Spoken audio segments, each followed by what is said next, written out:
Om Sadashivasamaramabham Shankaracharya Madhyamam Asmadacharya Paryantam Vande Guru Paramparam. Punjabication, the prayer verses, please. Swamiji, second chapter? Yeah. Okay. Om Sahana Vavatu Sahana Bhunaktu Sahabhikshakaravavatai Tejasvinavaditamastu Ma Vitvishavai Om Shanti Shanti Shanti. Okay. Continue. No, let us wait. Because if there is any question, I will handle that first. Last time we saw that Jnana Karma Samuchaya is not possible. All that we saw. Any questions on that, or shall we go ahead? Swamiji, I do have a question. Yeah, Karthik, follow.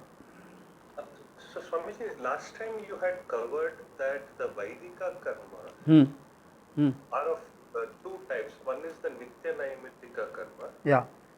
And the other one is Sakama karma. Correct. Nitya Naimitika karma is for Chitta Shuddhi primarily. Primarily, yeah. And Sakama karma is for whatever you want. Yeah. Yeah. My question is, if Sakama karma, can it be done with Karma Yoga Buddhi, number one? And number two is, if it can be done with Karma Yoga Buddhi, can it result in Chitta Shuddhi or in like a secondary method? It can, because if you are doing it with in fact it is meant to be done with the Karma Yoga Buddhi. Okay. If you do it with Karma Yoga Buddhi, whether you get it or you don't get it, you will become bigger than the desire. No? Fulfilled or not fulfilled, you still become bigger than the desire. So that desire is managed, taken care of. So Chitta Shuddhi will happen. There is also the other variety of in Vedic karma called Prayaschitta karma. Okay. The third variety is there, Prayaschitta karma, where you make amends for the mistakes you have made. Yeah. Purely for Papa Kshaya. So the Prayaschitta karma is also there. Yeah. In fact, any karma done, if you are a student of Vedanta, it is supposed to be done with Karma Yoga Buddhi. The avantara phalam of Nitya Naimitika karma is Swarga Prapti, etc. That is also there. Yeah. But that's not the main focus. That's why it's called a secondary result. Yeah.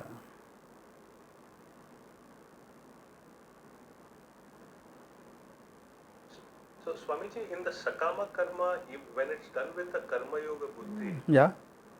the Sankalpa won't change, right? It No. will be still for the specific. Sankalpa will be the same. Sankalpa will be the same. Your attitude will be the different. That's all. Okay. Understood. Thank you. Yeah. Sankalpa is connected with what you want. Yeah. Okay. Thank you. Yeah.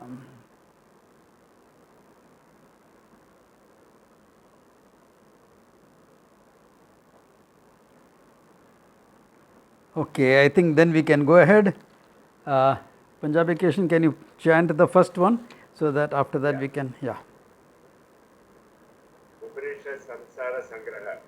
Om Brahma Vidapno Devaram Tadesha Bhyukta Satyam Jnanamanastam Brahma Jo Veda Nihitam Guhayam Parame Vyomanne Sohortude Sarvan Kamahan Saha Brahmana Viparjidehi Tasmatva Edasmat Atmana Akashat Sambhutah Akashat Vayuhu Vayor Agnihi Agnerapah Adya Prithvi Prithivya Oshadayah Oshadibhyo Annam Annat Purushah Sava Esha Purushottara Samaya Tasedameva Shirah Ayam Dakshina Paksha Ayam Uttara Paksha Ayam Atma Idam Pucham Pradishta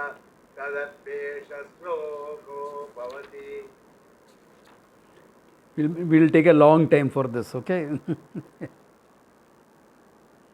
The second Anuvaka, now the main Vedanta starts with a statement Brahmavid apnoti param. Brahmavid, the one who knows Brahman. Simple meaning. Param apnoti. Param iti mokshakyam. Param means moksha. Param means desha kala apirichinnam. Not conditioned by desha and kala. Therefore, deshataha, kalataha, vasutaha, bedaha nasti. There is no difference in terms of desha, kala or its own nature. This is called param. Okay. In simple terms, unconditioned by time and space. That param apnoti. Or it can also be taken as parama purushartham mokshakyam apnoti. The parama purushartha. Normally people talk in terms of 4 purusharthas: dharmartha, kama, moksha. Out of that, dharma is considered the base. For all purusharthas, dharma is concerned as the base. And as I said before, dharma includes your personal dharma, samanya dharma, vishesha dharma, dharma towards your nation, everything is involved in that. Okay. So the whole idea. Because without the collective, the individual doesn't exist. You can say the individual makes up the collective. True. But if the collective as a nation, you don't exist, your individual dharmas are also gone for a ride.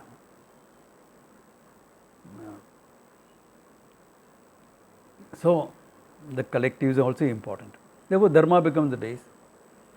Artha and kama are what people generally focus on. I want to have a sense of security. I want to have some emotional joys, satisfaction. So, artha and kama become the main focus for people's lives. Moksha, baat mein dekhega. Okay. There is a tendency to postpone moksha. That's why moksha is presented as a parama purushartha. Among all the purusharthas, the one that is really absolute or the most important is moksha.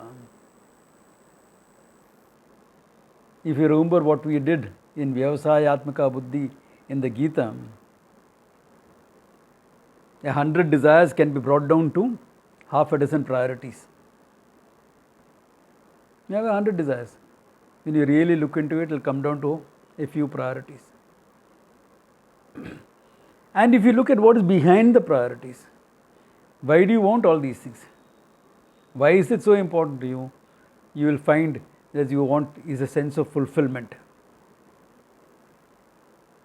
You want to be a fulfilled being. I don't want to be a wanting person. Wanting meaning I want this, I want that, I want this, I want that. Yeah. It will become like the typical Mumbaiker's prayer.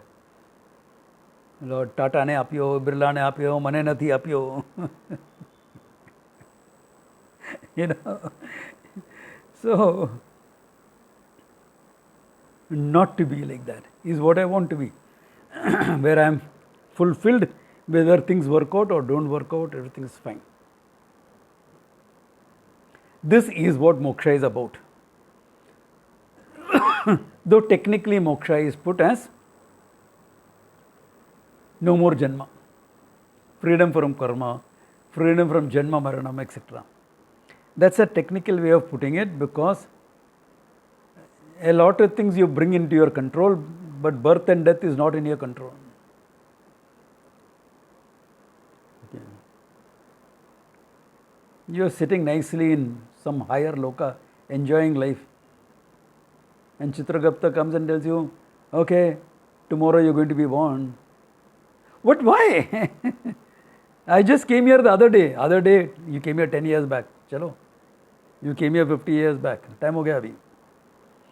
Yeah. Who wants to be born again here? But you're helpless about it. Your visa is over. You're going to be deported back to earth.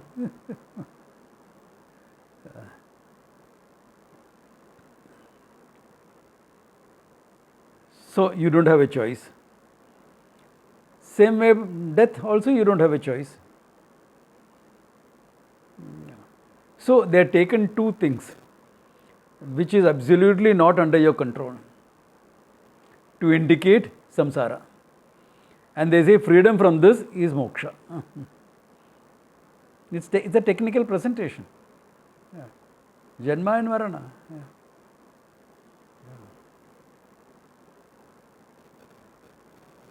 Some people don't want to go, but their time is up, they have to go. Some people want to go, but their time is not up, they can't go. Yeah.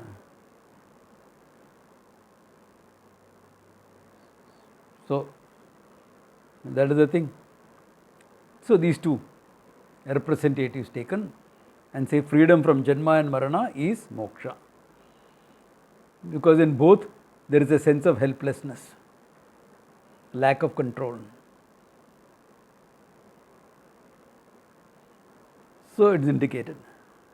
Therefore, really speaking, being that fulfilled being is what moksha is about. That is the Parama Purushartha. Yeah. So if this is Parama Purushartha, Brahmavid apnoti param. The knower of Brahman will gain this. So the question may arise, how will by knowing Brahman you gain something else? Moksha is sense of fulfillment. Brahman is this. Brahman, whatever it is. Okay. How will that work?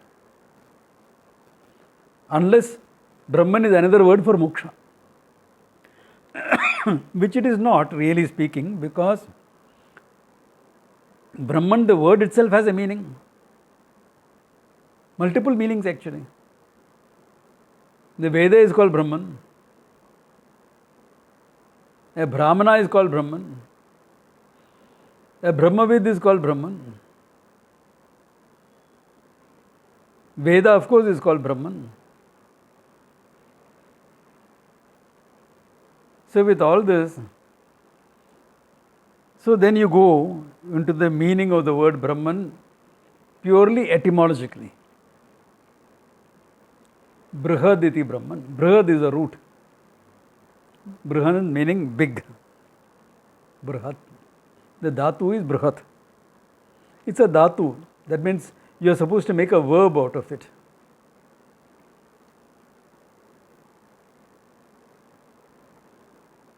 But you have made a noun out of the dhatu.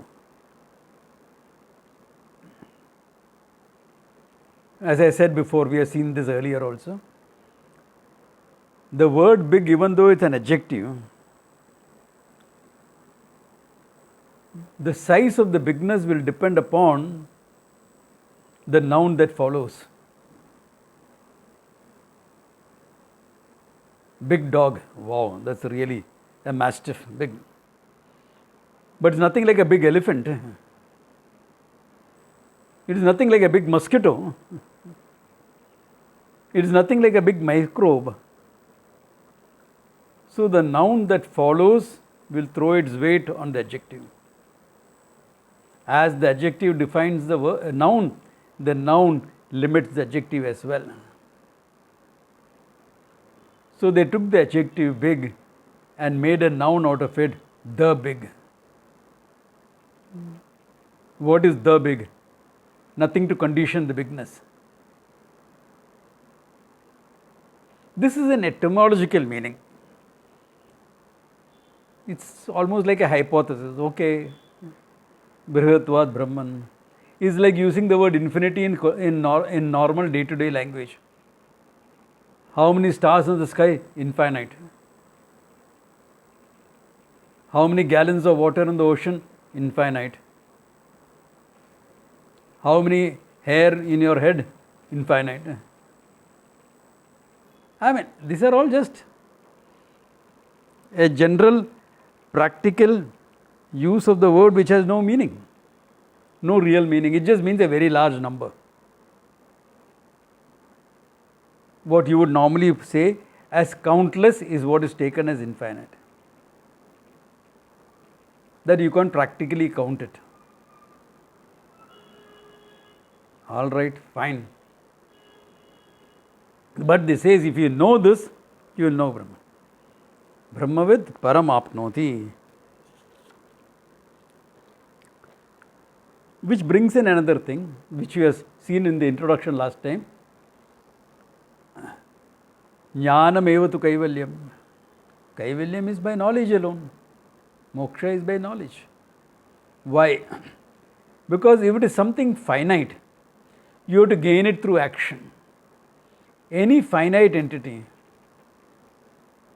like hunger. Hunger is a finite thing. It comes regularly, every 6 hours or so, but it's still a finite thing. Knowledge will not help. I know all about cooking.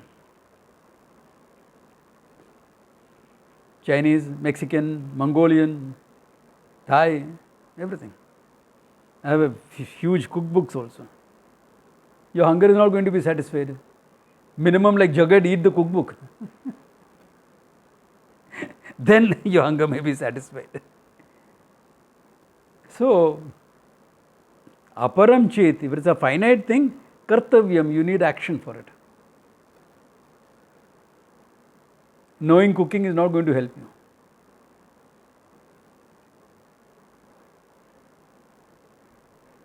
Yeah. I have put on weight. Post-COVID, now this weight is not gone. Hey, you know all about exercising. Yeah, all forms. Functional fitness, HIIT training, strength training, weight training, interval training. You tell me, I know all of them. Will your weight drop? Even about food, diet, etc. Master at it, got a doctorate in it. But your weight is not going to go unless you do something about it. Knowledge is not enough. Aparam chet kartavyam eva. I heard a lot about Rishikesh. I want to go there. I know everything, all the route, this, that. You'll be like my friend, was one Dr. Mulki, whom I knew very well. I have lost touch with him. I should revive that.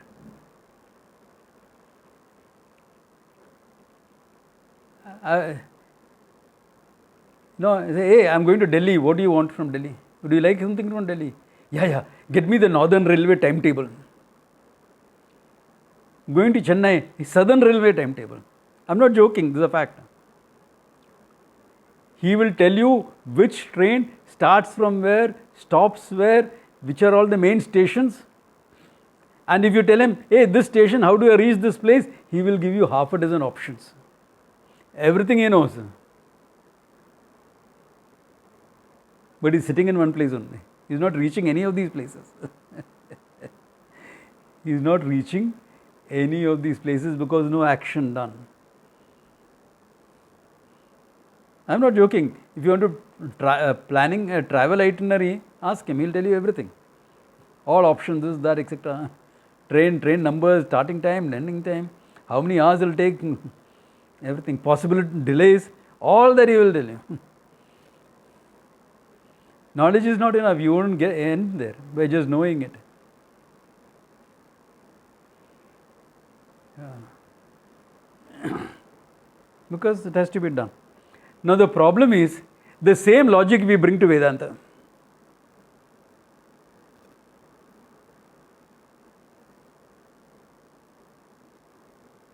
Like I saw a Facebook post, but I kept quiet.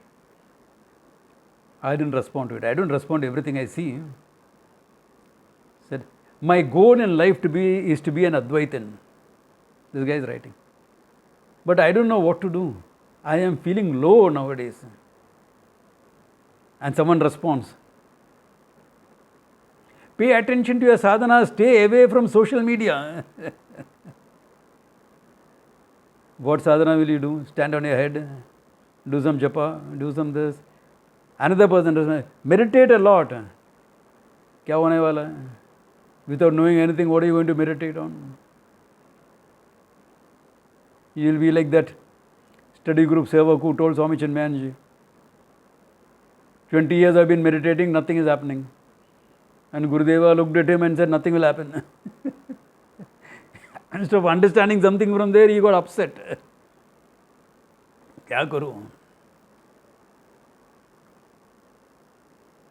To have a person like Gurudev Chinmayanji in your life is a blessing.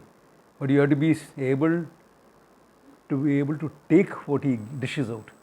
If you can't do that, it won't work. Yeah. For me, a lot of things clicked at that time in that statement. Yeah. So, we bring that same logic into Vedanta. Doesn't work. Why? Param chet jnatavyam. If it is absolute, desha kala aparichinnam, there is no way you can gain it by action. You have to know it.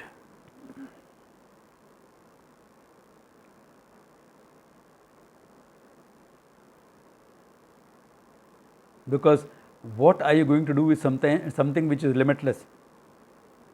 What are you going to do with space? Tell me. It's close. The closest you can get to limitless is space. What are you going to do with it? You can be a very new agey modern architect and say, Swamiji, we work with spaces. Really. I said, you work in space. No, we create space. You create nothing. That's an illusion. You have 1,000 square feet space in the modern flat, which is considered big in Bombay. With that, you juggle around from 2-bedroom, you can make it 3-bedroom. Or if it is 4-bedroom, you can make it 3-bedroom. All that you can do, nothing more. By shifting a few walls here and there. What else can you do? And if you really don't know, if you don't know your science well, you break down pillars, which will create more of a hassle for the whole building. What work with space? You work in space. You can't work with space. Yeah. If you could really work with space, people pay you a lot of money to make an 800 square feet flat into a 1,000 square feet flat.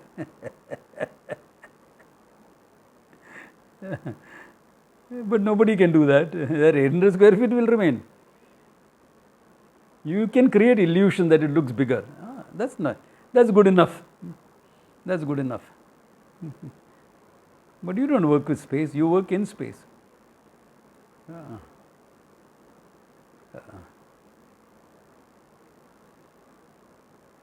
Yeah, I went and saw a building the other day. It's come up close to Chambur Garden. 2-bedroom hall kitchen with 500 square feet. I said, 500 square feet, 2-bedroom hall kitchen? Kaisa banaya in log? It should look like submarine spaces, you know, how you have. Yeah, and it looked like that when I went in. I wanted to see what it was. Yeah.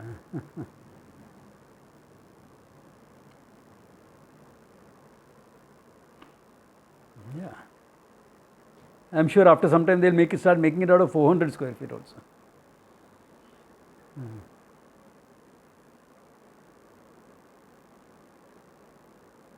Anyway, jokes apart.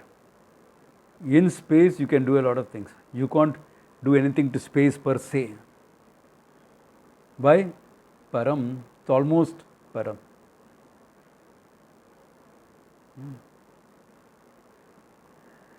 Therefore, if there is something limitless Brahman, the only way to gain it is to know it. But you know, na, Brahman, Bhratvad Brahman, you know. You have an idea, like how you have an idea of infinite,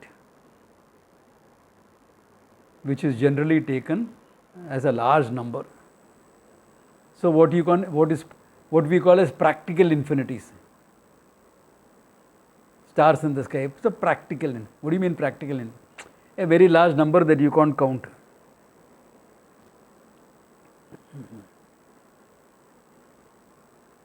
But I'm sure now with AI and computers and all, we'll be able to count now.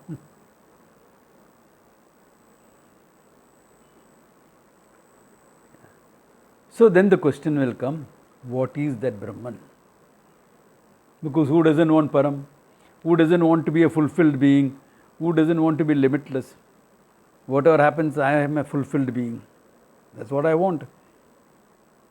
Who doesn't want? True, but one needs to discern that this is what I really want. That of all the priorities in life that I've been chasing, even from the desire stage to move to priority stage, it takes time. People are too busy chasing desires to understand their real priorities in life.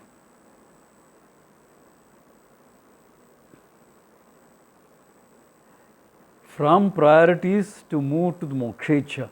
That behind all these priorities, what is really there is my desire for freedom from my sense of lacking, freedom from my sense of finitude, freedom from my sense of helplessness, freedom from my existential issues of isolation, loneliness, purposelessness.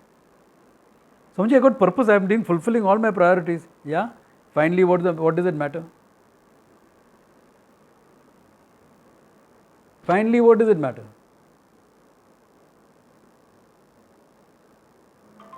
You leave everything behind here and go, no? You live a well, you live directions, hoping that the people who follow will take it in the same direction that you went it to be. But it is their freedom. It is their freedom. They need not take it.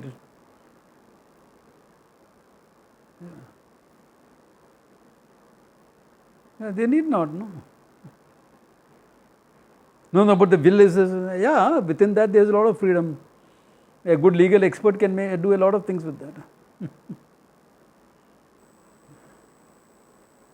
And why do you want to be such a control freak that you are trying to control someone from beyond death? Still keep your control.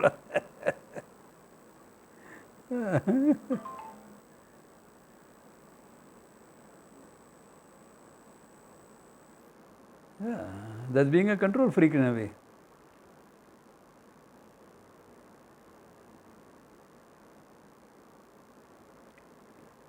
You can decide to give it to whom you want. After that, what? Let them do what they want with it. Yeah. How much are you going to keep control? Then your children will start cursing you. Living he used to control me, and now dying also is controlling me. Yeah. Correct, eh? No? Yeah. So, even to move from the priorities to moksha, it takes a very, very discerning part. That is what Viveka Vairagya is about. For you to make that shift. Make that shift. That after all that I have done in life, I have fulfilled all my priorities, but then what? I have a certain amount of satisfaction, better than what I felt when I was just fulfilling desires. Yep, definitely. But not enough. You worked at your priorities, etc. Other people don't understand you. Your family doesn't understand you. Right in the midst of all the people who love you, you feel lonely because they don't understand, they don't get what you're doing. You feel isolated just because they don't get you. And they won't. If you're doing something different from what they are, they won't get you.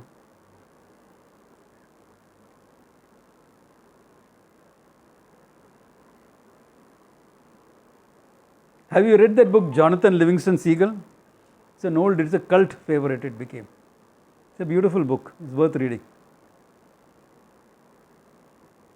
There, moksha is defined as the highest speed possible.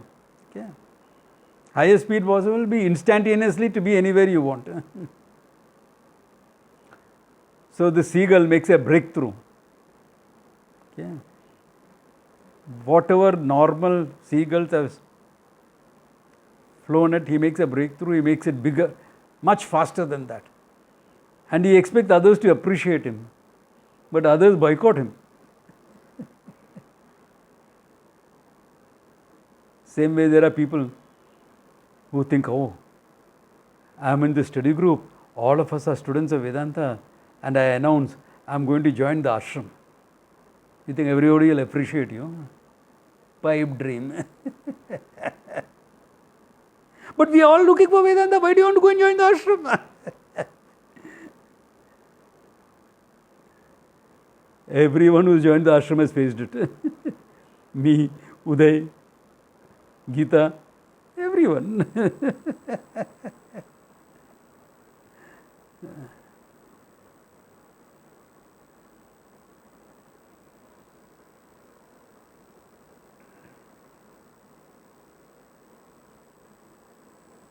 So, it takes a lot of viveka and a certain amount of vairagya to be able to move from your understanding of life priorities to mokshecha. That's the next step. Vyavasayatmaka buddhi, that's the final step, that moksha is what you really want out of life.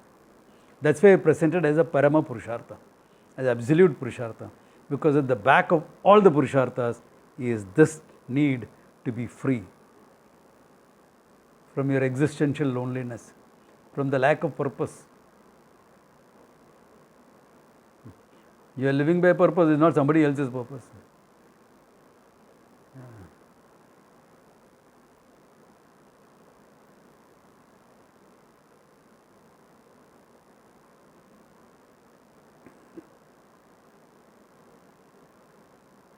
So, then if for those who have discerned, this part starts. For those who have not understood, want other things, the first section is available. Bhuti Kamaha, it is called. Those who want wealth, kingdom, people, children. Yes. For all that Bhuti Kamaha, the first section. And what was said in the Upasana section. Chalo, go. Those who discern says all that is not going to find fulfillment in me. I want to be a fulfilled being. All right, come to this. Brahma Vedapnoti Param. Brahma Ved, the knower of Brahman, gains moksha. Okay. Then what is that Brahman? What is that Brahman? Satyam Jnanam Anantam Brahma. This is Brahman. I am defining Brahman as Satyam Jnanam Anantam. Then he says, Yo Veda Nihitam Guhaya. Who understands this Brahman as hidden in the cave of your heart, or the Buddhi Guhayam, or Hridaya Guhayam. Either way you can take it. He has just said the word Guhayam. What is that Guha? Parame Vyoman. The absolute space. Both space hai idhar, you know. Why you can keep on discovering knowledge more and more and more. No? Okay. So Ashnute Sarvan Kaman Saha. He has all his desires fulfilled.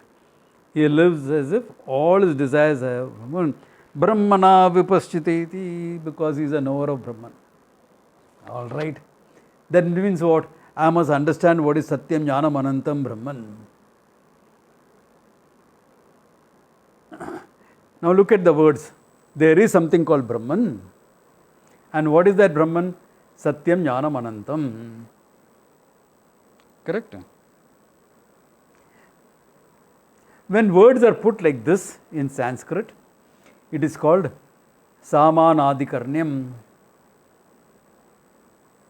Technical word. Samanadikarnyam. Why Samana Adhikarnam? It refers to the same thing.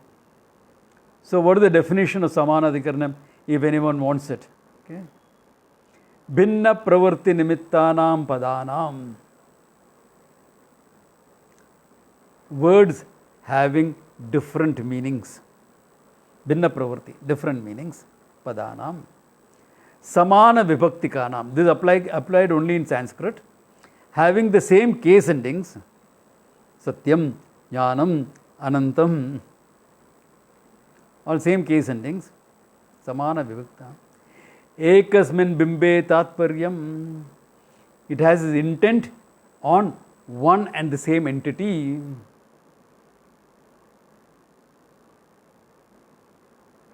The common example I give for this is big blue fragrant lotus.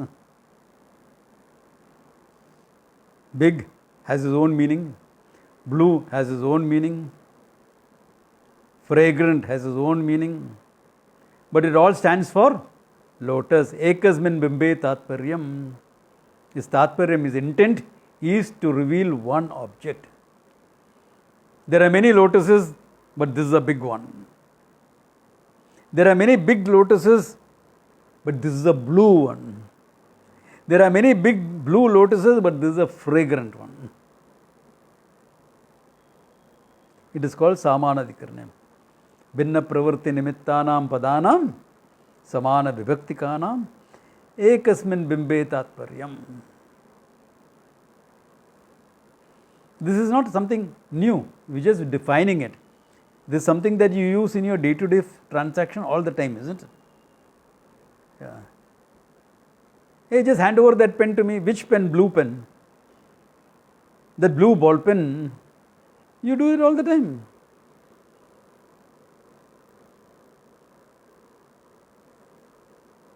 So what is important is that they are all referring to one and the same object.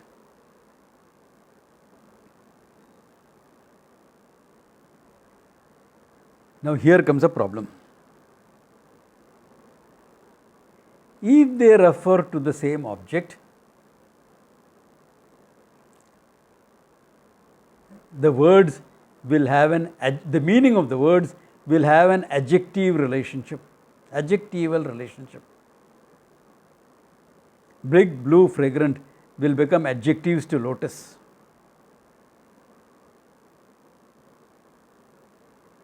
Correct or not? Big, blue, fragrant lotus, all three become adjective too. So Satyam, Jnanam, Anantam will become adjectives to Brahman. Now, see, the words are in Samanadhikaranyam.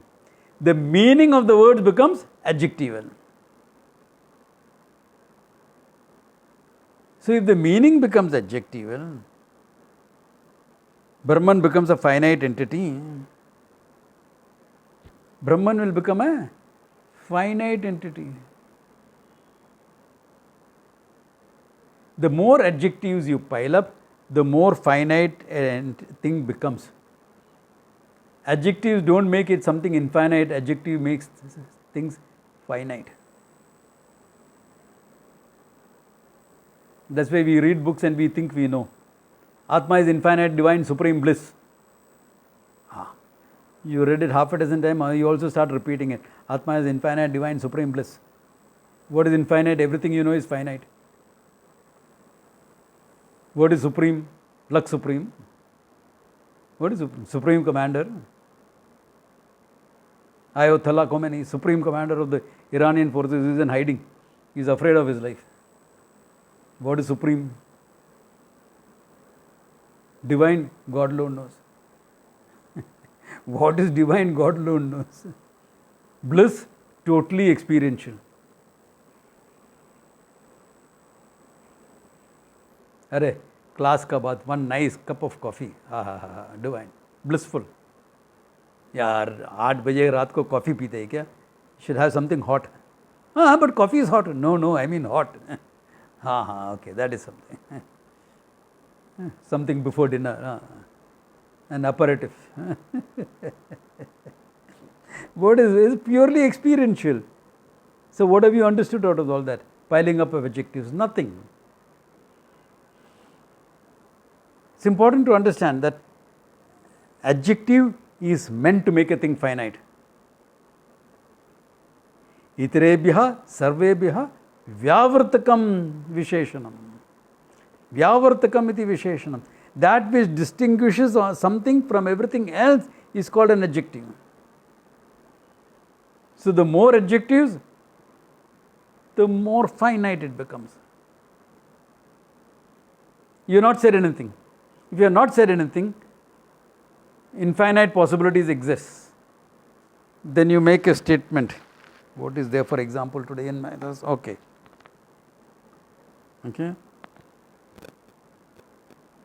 I say phone.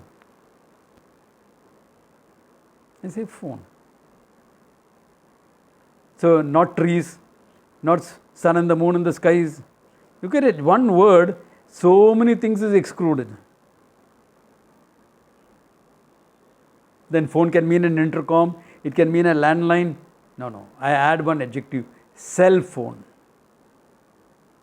So landlines go, walkie-talkies go, so many things go off. Only cell phones. Then, but cell phones, so many manufacturers, so many things, so many. Okay. Then I say Samsung, one more adjective I add. Oh, a lot of other things go. Then I say Samsung G Plus. Then all other makes go off, only that thing comes. Then I add another adjective of location that is there in my hand. More the adjectives, it has come down to one phone. From infinite possibilities, because I kept on adding adjectives, it came down to one thing. Itirebhya, sarvebhya, vyavartakam, visheshna. Visheshna is meant to distinguish something from everything else. That means what? The more adjectives you pile on, the more finite a thing becomes. So if Satyam, Jnanam, Anantam are adjectives, Brahman becomes miserable, finite thing.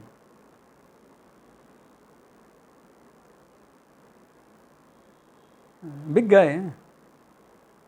There is a guy in Bandra, big guy. Okay. Slumlord. Started like that. Okay. All builders was there in his pocket. Everything. But two youngsters, he had police protection. Everything he had. But two youngsters got him. The youngsters whom he could afford to hire, got him. Shot him down. Very nicely done. They broke some crackers. So people thought all this is crackers. Huh? And then that sound masked the sound of the firing. They fired pumped bullets into him and escaped. Smart youngsters. Criminal activity, but smart. Yeah.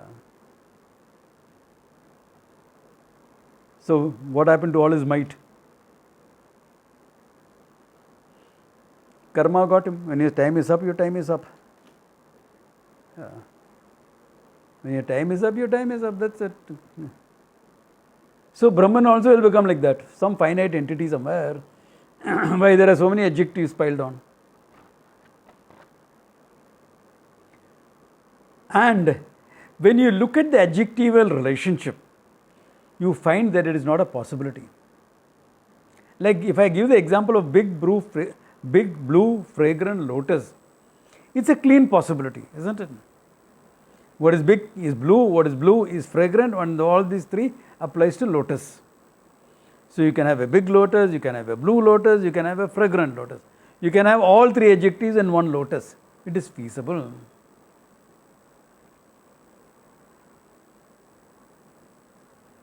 But here, thoda mushkil hai. Satyam can mean to anything existing thing. Okay, Brahman is an existing thing, that is okay. But there is jnanam, knowledge. How can that be? And limitless, anantam. All existing things we know are limited. All knowledge that we know is limited because it's got a subject matter. No knowledge is infinite.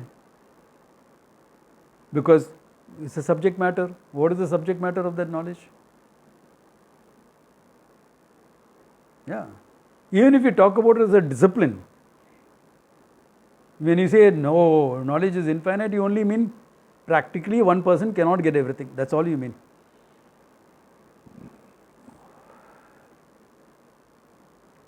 So it can't be anantam. So you find that even though the placement of the words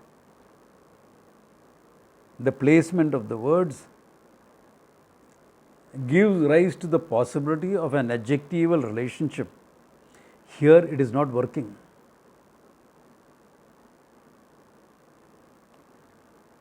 Because adjective relationship is not possible.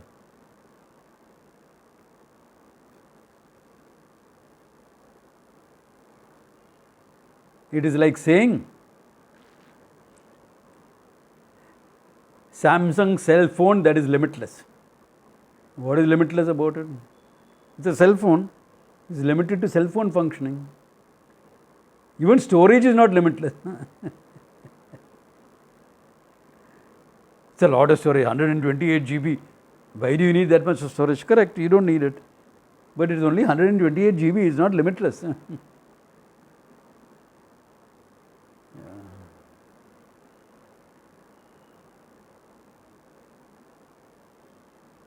So similarly here, the adjectival relationship doesn't gel.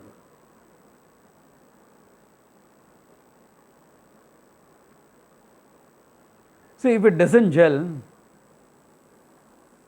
a couple of options are open for you. These are all prattlings of humanity in its infancy. Before people learned to think, etc., they started conceiving of all this. Max Muller said that. Prattlings of humanity in its infancy. One option. Which, for us is pramana, we can't take it like that. Another option, it's all mystical. This is not something that you can understand by the words.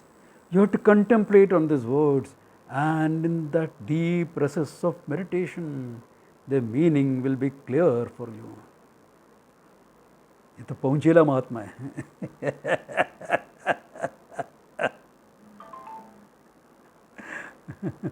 कहाँ पहुंचे खुदा जाने. But whatever.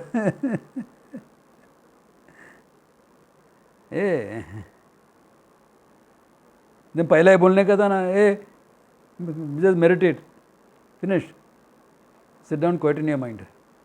At least you won't go about disturbing other people. Let other people run the world. You sit down, don't disturb them. Useful. Yeah.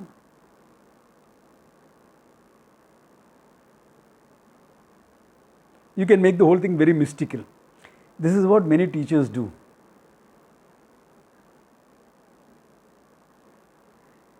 So there may be a great teacher, mystical, who got it himself, but he is not communicating it, so there is no other one created. Look at it. If you take it mystically like this, okay, I want to spend a couple of minutes on this. If you do it mystically like this, present it mystically, and students come to you, what do you have to do? Do you teach, or do you put them through some practices?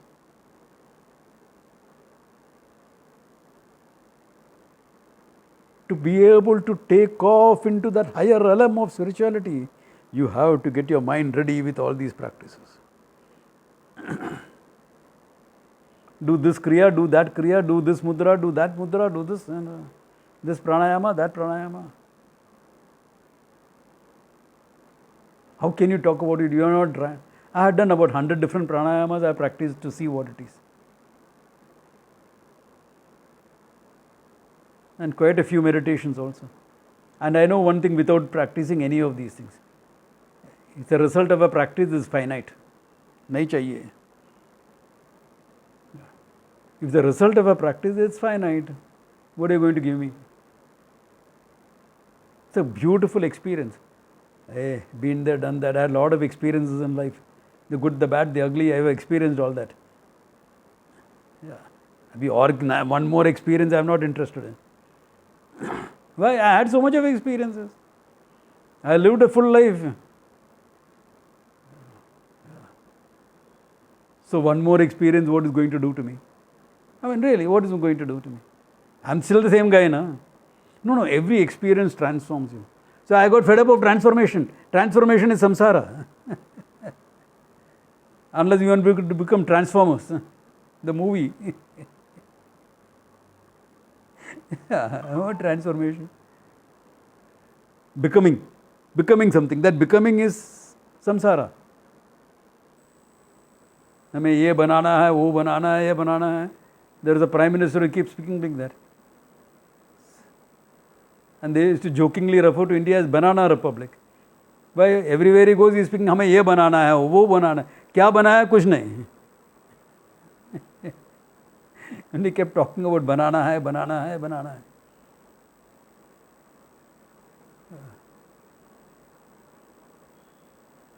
So, you end up the same. You don't become any wiser. So, in the traditional approach of things now, if direct meaning is contradictory, instead of being dismissive about it or interpreting it mystically, we will look at what is implied by those words.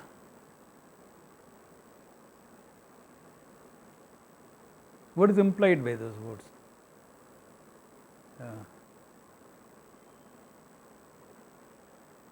Like, I am not joking, this thing happened to me a couple of months back.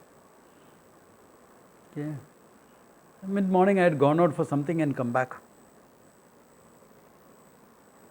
And I entered, someone rang the bell. I was sitting down having a glass of water, someone rang the bell. I opened the door. Is this Arsha Vidya Foundation?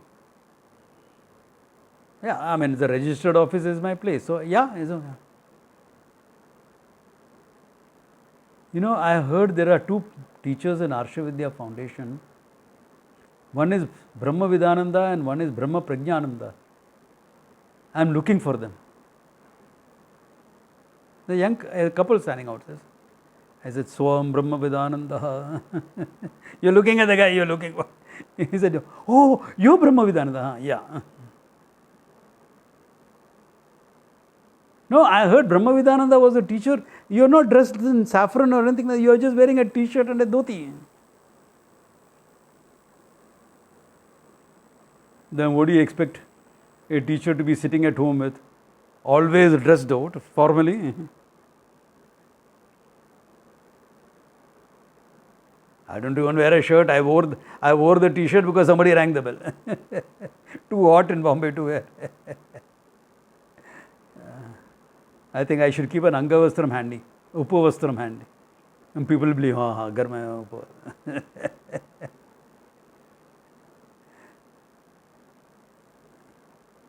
But an Upavastram and a dhoti are impractical in this thing, you know. Dhoti keeps slipping off, Angavastram keeps slipping off. Kisko sambhalega?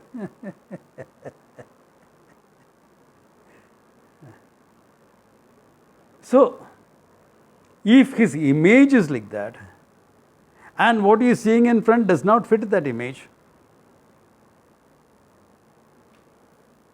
that image and the person, there has to be some reconciliation. No?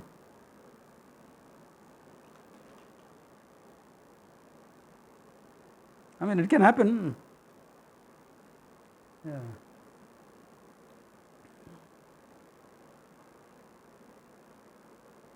This happens to me sometimes.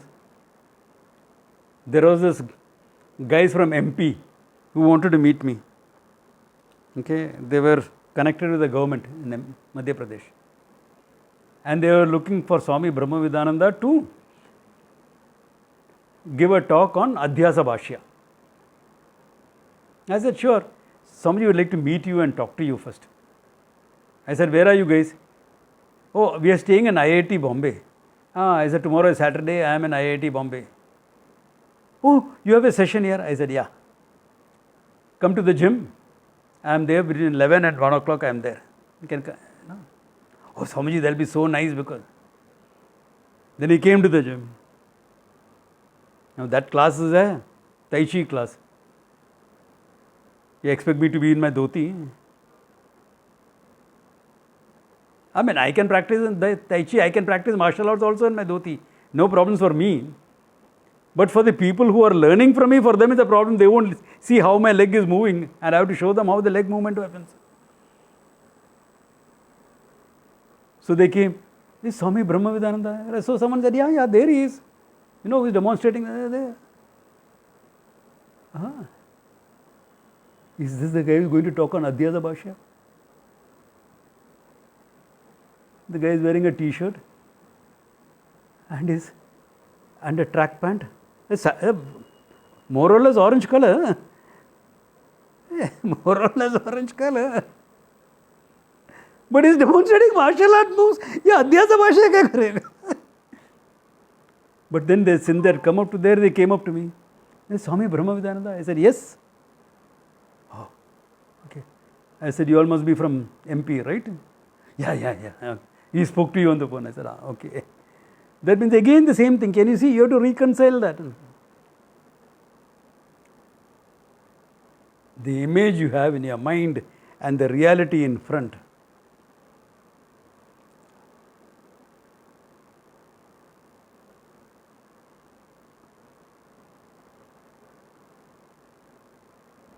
The adjectival relationship that is being caused by the words, not tenable. Therefore, you have to go for the implied meaning of the words. It is called Lakshana. So now we have to see how you apply Lakshana Vakya to Satyam Jnanam Anantam Brahman. There are a lot of Purvapakshas here, but I will sum it up in English for you all, okay, without going into the technicalities. So that later on when you are studying the Bhasha, it will become very easy. We have heard all this. Yeah. Okay. So you have to understand this, that when the direct meaning is not possible, you don't become dismissive, you don't go mystical, you don't bring your own interpretations into it. You go into what is known as Lakshana, implied meaning. What does the words imply? And the implication comes from the words themselves, not from something else. So what is the implied meaning and how it works? What all implications are there? Like one simple implication will be Mukhyam and Gaunam, what you will say? Mukhya Vakyas. Richard the Lionheart. There is an English king called Richard the Lionheart. Oh, you mean they did a heart transplant to put a lion's heart into him? Not feasible, not yet. Okay. Just means he had the heart of a lion in battle, courageous, fierce, ruthless. So it is Lakshana. Gaunartha. This is called Gaunartha. Implication in a secondary sense. Gaunartha in a secondary sense, not in the primary sense. Okay. Arey, this kid is a bright spark here. You talk about kids like that in school classes. He's a very bright spark. Bright spark, a spark plug. Got a spark plug fitted out. No. Bright spark means this intelligent kid. Bright kid. So, Mukhyam Gaunam. Very simple meaning. Then there are a little bit more technical Mahavakya, technical meanings, Lakshanas, which I think we can go in the next class. Okay. Good place to stop because that's a huge topic by itself. Okay. Good place to stop. Om Tat Sat. Think it over. Come next.